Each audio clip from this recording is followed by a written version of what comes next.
This is a history of how this president was shot dead. Kindly subscribe to support us. Also offer your comment to help us improve. Laurent Kabila, born November 27, 1939 to January 16, 2001, was a Congolese rebel and politician who served as the third president of the Democratic Republic of the Congo from 1997 until his assassination in 2001. A longtime opponent of Mobutu Sese Seko, he led the Alliance of Democratic Forces for the Liberation of Congo, ADFLOC, a Rwandan and Ugandan-sponsored rebel group that invaded Zaire and overthrew Mobutu during the First Congo War from 1996 to 1997. Having now become the new president of the country, whose name was changed back to the Democratic Republic of the Congo, Kabila found himself in a delicate position as a puppet of his foreign backers. The following year, he ordered the departure of all foreign troops from the country following the Kasika massacre to prevent a potential coup, leading to the Second Congo War, in which his former Rwandan and Ugandan allies began sponsoring several rebel groups to overthrow him, including the Rally for Congolese Democracy, RCD, and the Movement for the Liberation of the Congo, MLC. During the war, he was assassinated by one of his bodyguards, and was succeeded 10 days later by his 29-year-old son Joseph. Early life. Kabila was born to the Luba people in Baudouinville, Katanga Province. His father was a Luba and his mother was a Lunda. His father's ethnicity was defining in the patriarchal kinship system. It is claimed that he studied abroad, political philosophy in Paris, got a PhD in Tashkent, in Belgrade, and at last in Dar es Salaam, but no proof has been found or provided. Congo crisis. Shortly after the Congo achieved independence in 1960, Katanga seceded under the leadership of Moise Tshombe. Kabila organized the Baluba in an anti-secessionist rebellion in Manono. In September 1962 a new province, North Katanga, was established. He became a member of the Provincial Assembly and served as Chief of Cabinet for Minister of Information Ferdinand Tumba.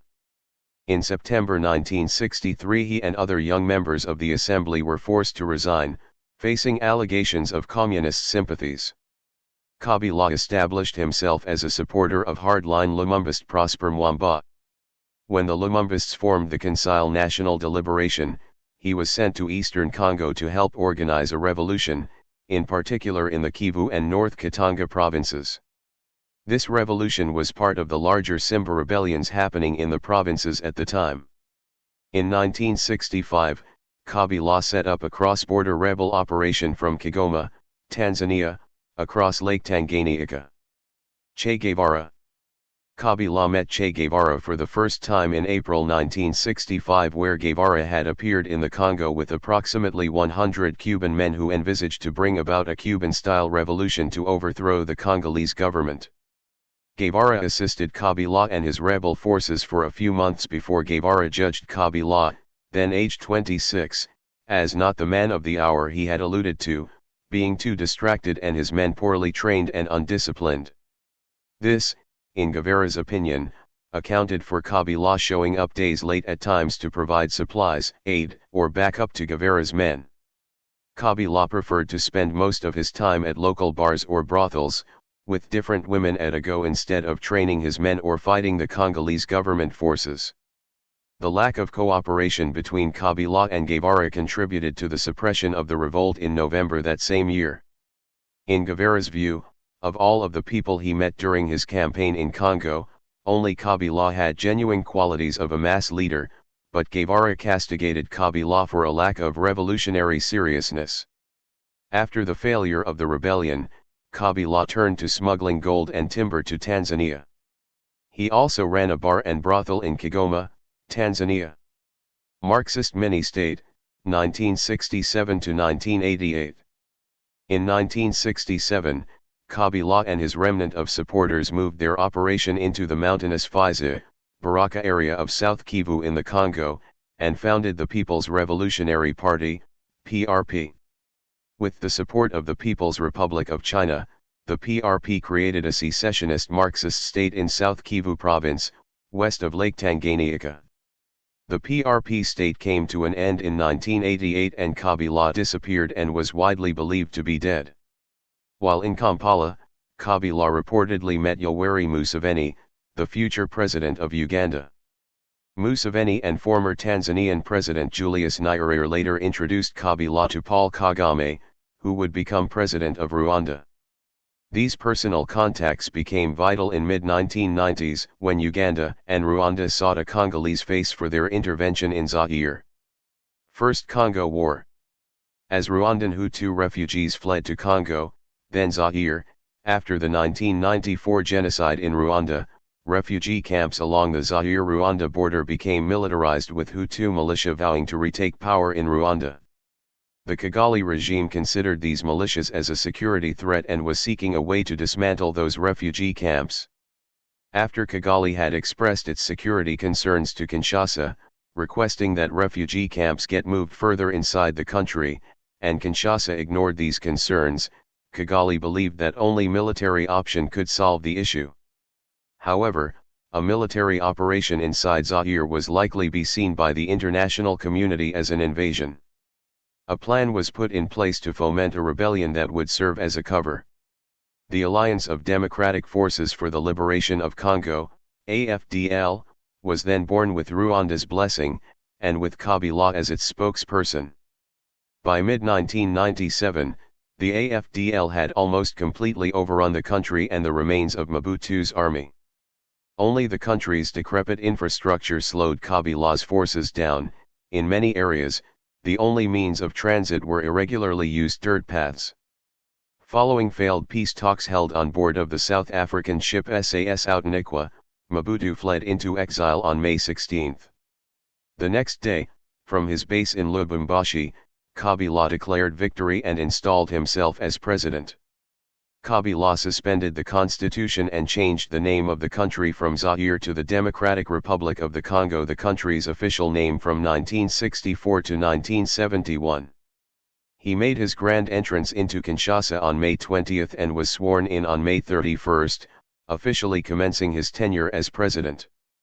Presidency, 1997 to 2001. Kabila had been a committed Marxist, but his policies at this point were social democratic. He declared that elections would not be held for 2 years, since it would take him at least that long to restore order.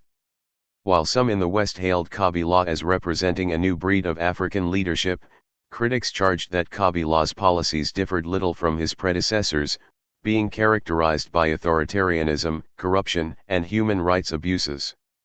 As early as late 1997, Kabila was being denounced as another Mobutu. Kabila was also accused of trying to set up a personality cult. Mobutu's former Minister of Information, Dominique Sekumbai, was retained by Kabila. He branded Kabila as the Mzee, and created posters reading "Here is the man we needed" appeared all over the country. By 1998, Kabila's former allies in Uganda and Rwanda had turned against him and backed a new rebellion of the Rally for Congolese Democracy, RCD. The Second Congo War. Kabila found new allies in Angola, Namibia, and Zimbabwe, and managed to hold on in the south and west of the country, and by July 1999, peace talks led to the withdrawal of most foreign forces. Assassination of Laurent Désiré Kabila. On January 16, 2001, Kabila was shot in his office at the Palais de Marbre and subsequently transported to Zimbabwe for medical treatment. The DRC's authorities managed to keep power, despite Kabila's assassination. The exact circumstances are still contested.